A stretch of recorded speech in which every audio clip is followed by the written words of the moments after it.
Hello friends, आज मैं एक औरत की मामूली कहानी सुनाने जा रही हूँ। ये बहुत ही रोचक कहानी है। खूबसूरत घाव।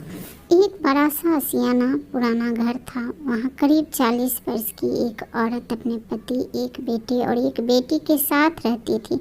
उनके चेहरे पर हमेशा एक मुस्कान धरे रहते थे। सुंदर सी साड़ी, उससे मैचिंग करती बिंदी, हल्के से गुलाबी रंग की लिपस्टिक हर समय उस पर सजी रहती थी। अपनी उम्र की गहरी होती लकीरी को फाउंडेशन की परत से छुपाने की कोशिश करती रहती थी। वह एक चलती फिरती सुंदर तस्वीर ही लगती थी। घर के छोटे से बगीचे में हरे भरे सुंदर फूलों के पौधे करीने से गमलों में लगे थे।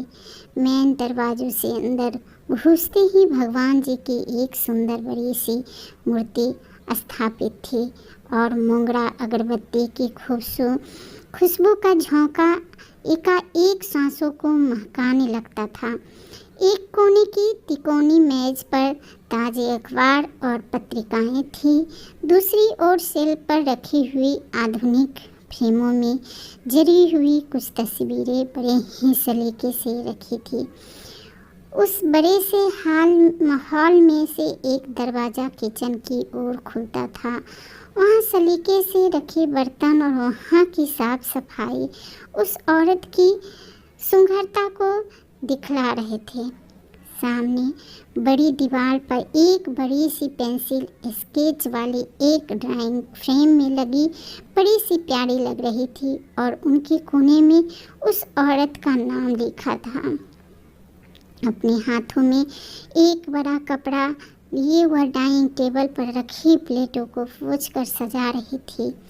सलाद की प्लेट को सजाना और फूलों को फ्रेम से निकालना, एक टेबल के सेंटर में रखना, यह सब काम हो रहे थे कि अचानक उसे उनके मोबाइल की बेल बजी और उसने झट से बोला, हेलो, मैंने तो खाना बनाया है।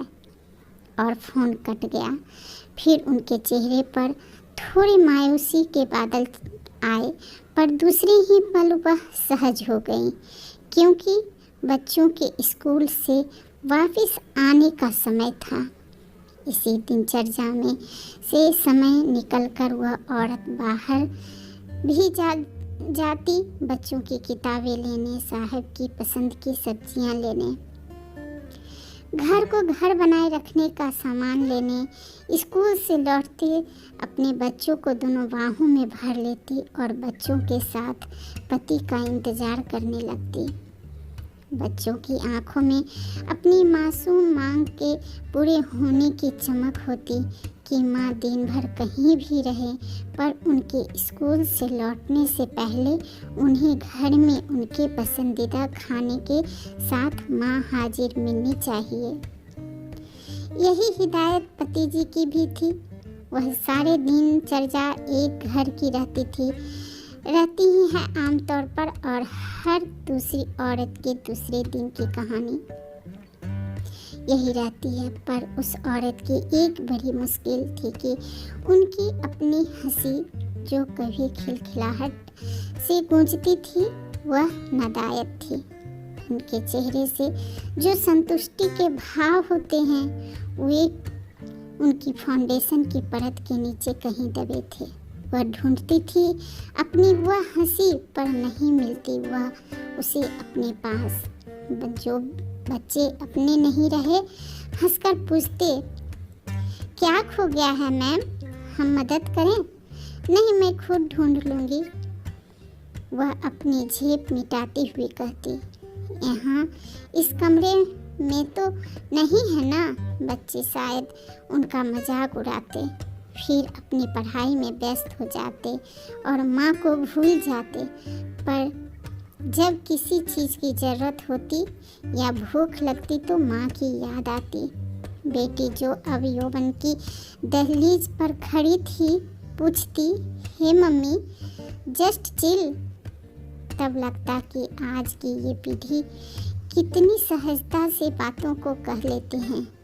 और एक हम हैं कि अपने इमोशनल मन के चक्रव्यूह में ही फंसे रह जाते हैं। ऐसे ही चक्रव्यूह में फंसती वह औरत जो एक सहज हंसी नहीं हंस पाती थी, उसे लगता था कि वह एक मुखौटा ओढ़े रहती है। हर पल अपनी बहन से बात करते हुए अपनी सबसे प्यारी सहेली से भी वह अब वैसी सहजता महसूस नहीं करती थी। मन खुल नहीं पाता था। उनका कुछ था जो उसे खुश होने से रोकता था। शाम हुई और बच्चे घर से बाहर खेलने निकले तो वह चुपचाप अपने कमरे में गई, साड़ी उतारी और अपने ब्लाउज की दाहिनी बाजू को जरा सा खिसकाया और सामने की टेबल पर रखी वेटनोवेट की स्किन क्रीम जो दाहिने कंधे पर दिख रहे थे गहरे लाल रंग के बड़े से निशान, वह मला और वापस ब्लाउज को ठीक से पहनकर दोबारा साड़ी ओढ़ ली। फिर उसने से थोड़ा फाउंडेशन लगाया और पलकों के कोने पर जो नमी आ गई थी उसे पोंछा और आँखों को अच्छा दिखाने के लिए काजल का एक स्ट्रोक लगा लिया। फिर से वही गुलाबी रंग की लिपस्टिक लगाई और अपने ओंठों पर एक मुस्कान को भी सजा लिया। तो के एक घाव था जो उसे हंसने से खिलखिलाने से रोकता था। शादी के 18 सालों में जाने कितनी ऐसे घावों को वह छुपा छुपा कर रखती थी। चुपके से मलहम लगाकर एक झूठी मुस्कान सजाकर सहज होने की कामयाब कोशिश करती रहती है। शरीर के घाव तो वह वेटनोवेट लगाकर भर लेती थी, पर उनकी आत्मा पर जो जख्म थे उनके लिए कोई दवा नहीं थी। वह रिश्ते थे, दर्द भी करते थे, पर दिखते नहीं थे किसी को भी।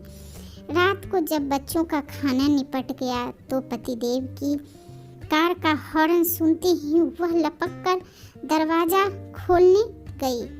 आज कुछ ज़्यादा काम था, थोड़ा हिचकिचाहट के साथ पूछा। कोई जवाब नहीं।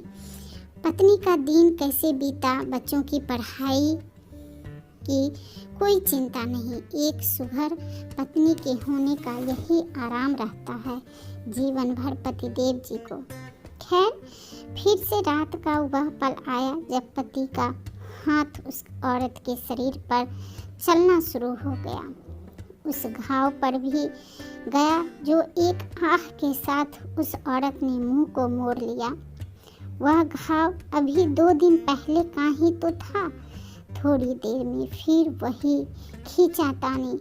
वह औरत अपनी दबी सी आवाज़ में सिसक रही थी, पर पतिदेव को इस बात से कोई फर्क नहीं पड़ता। यह खींचातानी ज़्यादा देर तक नहीं चल पाई, क्योंकि बिल्कुल साथ वाला कमरा बच्चों का था। वह रात एक और नया घाव छोड़ गई थी उसकी आत्मा पर और शरीर के घाव को और गहरा कर गई थी। सुबह अलार्म बजा, रसोई में से आवाज़ें आने लगी। बच्चे चलो उठो, स्कूल के लिए देरी हो जाएगी। आप भी उठिए, चाय बन गई है। वह औरत एक सुंदर सी साड़ी पहने धुले लंबे बालों को समेटती चाय का कप लिए बेडरूम की तरफ चली गई। यह थी एक औरत की कहानी। आपको कहानी अच्छी लगे तो प्लीज़ एक लाइक करना, चैनल पे न्यू है तो सब्सक्राइब करना। मैं ऐसे ही वीडियो आपके साथ शेयर करती रहूँगी। मिलती हूँ नेक्स्ट वीडियो में, तब तक के लिए बाय बाय।